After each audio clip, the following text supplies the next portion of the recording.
Signor Sindaco, immigrazione, cultura e bene comune sono i tre temi di confronto su cui la Chiesa del Nord-Est sta riflettendo in queste settimane.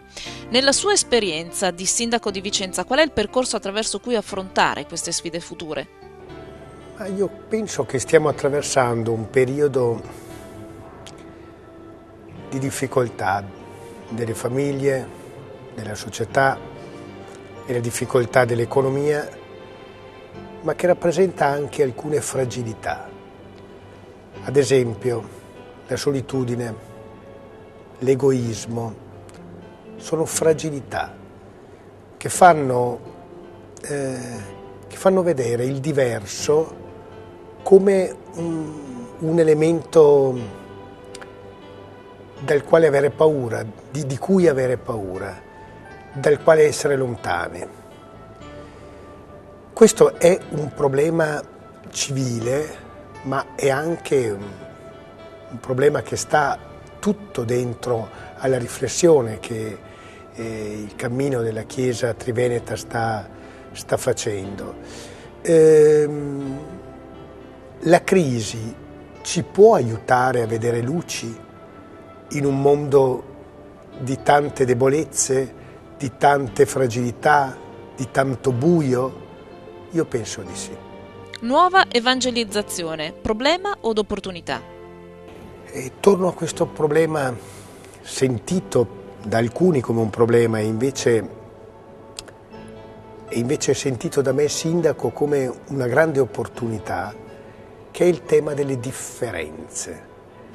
Le differenze sono per l'appunto un problema o sono un'opportunità? Io penso che siano un'opportunità. Vicenza, dai tempi in cui la povertà spingeva i vicentini a partire con la valigia legata con lo spago per andare lontano, è diventata invece terra di immigrazione. E ora qui ci ritroviamo pezzi di Africa, pezzi di Asia, pezzi di America Latina, con abitudini, religioni, culture diverse. La diversità è un valore. E stiamo lavorando nella nostra comunità su questo, come comunità civile. È questo che forse questa terra potrebbe portare come contributo. Per una città patrimonio dell'UNESCO come Vicenza, suppongo il tema della cultura sia uno dei più coinvolgenti e che dimostrano uno sviluppo più interessante in termini anche di collaborazione con il patrimonio artistico e ecclesiastico. Vicenza in questi anni sta riscoprendo la sua vocazione turistica, il fatto di essere una città d'arte con un centro storico rinascimentale tra i più belli d'Italia.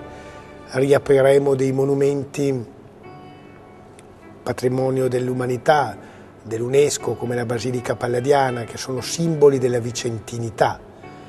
E anche qui, nel riscoprire la nostra vicentinità attraverso i segni del passato, siamo portati ad una riflessione collettiva su cosa vuol dire essere vicentini oggi.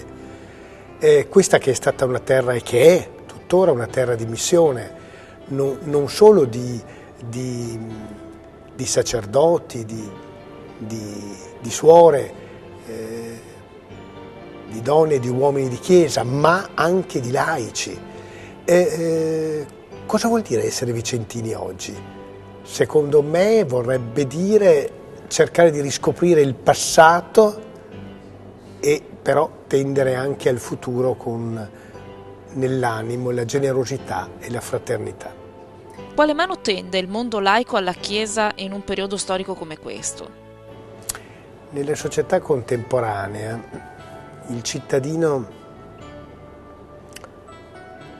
vive momenti di preoccupazione, dicevo all'inizio di solitudine.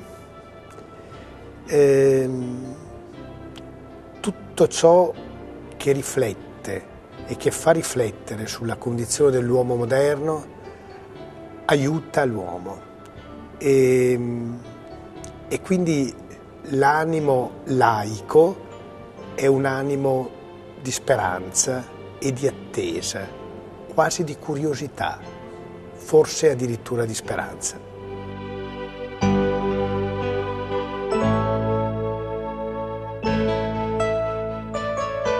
Andrea Luzzi, presidente delle ACLI del Veneto, vicentino, anche a lei chiedo quali riflessioni sta portando il prossimo appuntamento di Aquileia nella vostra associazione. Credo che il secondo appuntamento di Aquileia cade in un momento molto particolare della vita della comunità nazionale, ma della stessa esperienza religiosa nordestina. In questi ultimi 20 anni la società è cambiata moltissimo, l'avvento dei processi di globalizzazione, il multiculturalismo, un nord-est che è andato incontro a processi di secolarizzazione ma che mantiene in profondità le radici cristiane, si trova oggi a dover affrontare nuove sfide. Ecco quindi che il convegno di Aquileia acquisisce un'importanza fondamentale. C'è l'esigenza di riscoprire un nuovo modo di fare evangelizzazione, essendo più vicini alle persone, valorizzando la dimensione spirituale e non solo quella liturgica, ma soprattutto siamo di fronte all'esigenza di recuperare l'etica della responsabilità, tanto importante in questa fase particolare della vita del Paese. Da qui l'esigenza allora di una forte vocazione all'impegno anche sul piano sociale e politico, valorizzando quello che per la dottrina sociale cristiana è un elemento fondante, ossia il personalismo comunitario. La Chiesa del Nord-Est è chiamata a nuove sfide e potrà vincerle solo partendo da una chiara consapevolezza della propria identità. Non c'è futuro senza identità e non c'è futuro senza apertura al nuovo che avanza. Quali sinergie si possono auspicare per affrontarle assieme alla Chiesa del Nord-Est?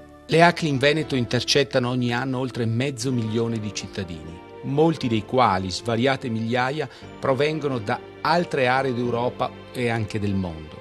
Quale occasione straordinaria quindi di aprirsi a queste persone accogliendole, ma anche facendo loro una proposta di fede, di vocazione al trascendente.